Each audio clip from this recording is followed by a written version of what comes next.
menyukai. Bahkan ada orang-orang Kristen yang dengan bangga ketika mereka melakukan hal-hal ini, dan mereka bangga dengan apa yang mereka lakukan. Firman Allah berkata, dunia ini tidak akan berakhir dalam kekekalan di sorga, tetapi dunia ini akan lenyap dengan segala keinginannya. Tetapi orang-orang yang melakukan kehendak Allah tetap hidup sampai selama-lamanya. Yesus berkata, kalau iblis datang mencuri, membunuh, dan membinasakan, tetapi aku datang, dalam Yohanes 10 ayat yang ke-10, aku datang untuk memberikan hidup dan memberikannya secara kelimpahan. Jangan kita mengikuti cara dunia ini. Yesus mengatakan tentang dua jalan. Ada jalan yang lebar dan ada jalan yang sempit. Dan celakanya, banyak orang yang memilih melewati jalan yang lebar. Ya memang faktanya kalau kita lihat ya, tidak salah ya. Kalau ada jalan tol dan jalan biasa itu orang akan pilih jalan tol. Kecuali dia tidak punya uang di e-money. E-tolnya itu kosong, dia akan lewat jalan biasa. Tetapi ini bukan berarti kita tidak boleh lewat jalan tol. Tapi dalam pengertian secara rohani, Yesus mengajarkan orang-orang yang melewati jalan yang lebar itu adalah orang-orang yang seperti temannya Ayub ini. Suka menghakimi. Empati yang pura-pura. Mereka bukan meringankan beban daripada Ayub, tetapi mereka menambah-nambahi beban Ayub. Orang yang sudah jatuh, mereka timpa lagi. Sudah jatuh, tertimpa tangga lagi. Sehingga Ayub mengatakan, penghibur-penghibur sialan kalian. Bapak Ibu, kalau kita menghakimi orang lain, ya, kalau kita menghakimi teman-teman kita, ya, salah di dalam menghakimi, salah di dalam menilai seseorang, dan kita akhirnya menghakimi dia, kita coba menguatkan dia, maka kita dikategorikan sebagai penghibur-penghibur sialan. Jangan ada di antara kita yang seperti teman Ayub, Elifas ini, ya. Sepertinya rohani, dia mengajarkan, dia menasehati Ayub. Tetapi ternyata mereka salah. Ayub mengalami yang namanya penderitaan, hartanya diambil, anak-anaknya diambil. Itu bukan karena dia berdosa, tetapi dalam rancangan Allah, Allah mengizinkan si jahat itu untuk melakukan itu, untuk menguji iman daripada Ayub. Firman Allah berkata, Ayub tidak mengeluarkan kata-kata yang membuat dia berdosa.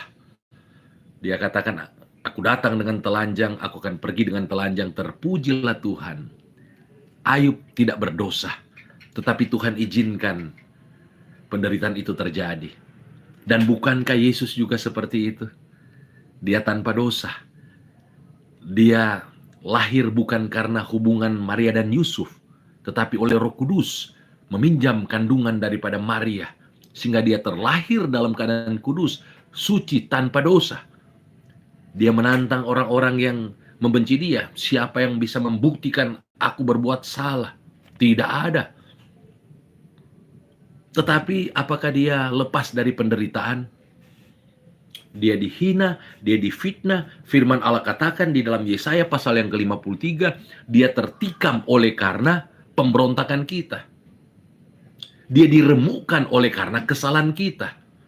Ganjaran yang mendatangkan keselamatan bagi kita ditimpakan kepadanya. Artinya, sekalipun dia tidak berbuat dosa, tetapi dia ditikam, dia diremukkan, dia dicambuk, dia memperoleh ganjaran.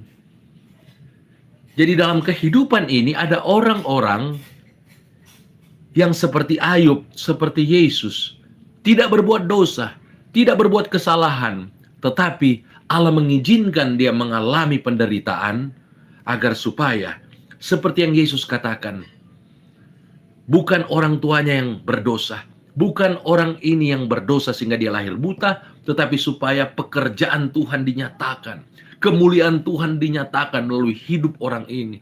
Ketika dia bisa melihat banyak orang percaya kepada Yesus. Demikian juga dengan kita. Tuhan izinkan kita mengalami penderitaan, Tuhan izinkan kita mengalami berbagai sakit penyakit, Tuhan izinkan kita dianiaya, bukan karena kita berdosa. Tetapi melalui apa yang kita alami ini, kita tetap setia, tetap bertekun, tetap percaya kepada Tuhan, hidup dipimpin oleh Roh Kudus, kita tetap meresponi dengan ucapan syukur, kita tetap melakukan firman Allah, maka nama Tuhan akan dipermuliakan melalui kehidupan kita. Banyak orang akan melihatnya dan menjadi percaya, kata pemazmur.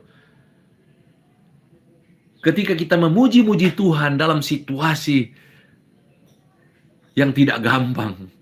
Memang kalau kita sakit sudah divonis oleh dokter, mungkin hidup kita tinggal beberapa bulan, beberapa tahun. Atau kita sudah divonis dokter akan dipasang ring, sudah divonis dokter akan di-bypass, atau ada sakit ginjal, ada juga cancer, ada penyakit paru-paru, berbagai penyakit, atau karena ada suatu dan lain hal mungkin akan diamputasi. Tetapi kita bisa mengucap syukur, kita bisa beribadah kepada Tuhan, kita bisa berkata Tuhan baik. Kita bisa berkata seperti Ayub, ya. Aku tahu penebusku hidup. Untuk itu aku akan bangkit. Kita bisa berkata, aku datang dengan telanjang, aku akan pergi meninggalkan dunia ini dengan telanjang. Terpujilah Tuhan. Dan ini akan mendatangkan pujian untuk Tuhan. Dan saudara, saya mau beritahukan, mahkota kehidupan, mahkota kebenaran, mahkota yang kekal itu tidak disediakan bagi orang yang dia mengumpulkan harta sebanyak mungkin. Dia bisa mencapai satu titik, satu tingkat di dalam karirnya dia sebagai pemimpin. Artinya, mahkota itu bukan akan diberikan kepada kita dengan seberapa banyak kita menerima. Tetapi mahkota itu disediakan ketika kita mengalami pergumulan, mengalami penderitaan, mengalami berbagai penganiayaan, mengalami berbagai kesusahan, tetapi kita tetap setia melayani Tuhan, kita tetap bertekun, tetap percaya kepada Tuhan, mengandalkan Tuhan, tetap beribadah, tetap berdoa, membaca, merenungkan firman Allah, tetap bersaksi, memberitakan nama Yesus, memuliakan Tuhan, seperti yang dilakukan oleh Ayub. Maka itulah yang akan menghasilkan mahkota kehidupan bagi kita orang yang percaya kepada Yesus. Tuhan Yesus berkata, barang siapa mengakui aku di hadapan manusia, maka aku pun akan mengakui dia di hadapan Bapa-Ku di sorga dan di hadapan malaikat-malaikat sorga. Bukan hanya mahkota yang akan dia sediakan, tetapi dia akan mengakui kita, dia akan menghormati kita, menghargai kita. Dalam penglihatan daripada Rasul Yohanes, dia melihat di dalam pasal yang ke-7 ada tenda yang dibentangkan dan orang-orang akan menyembah Tuhan siang dan malam. Kita akan ada di hadapan Allah kalau kita setia sampai akhir dalam kehidupan ini.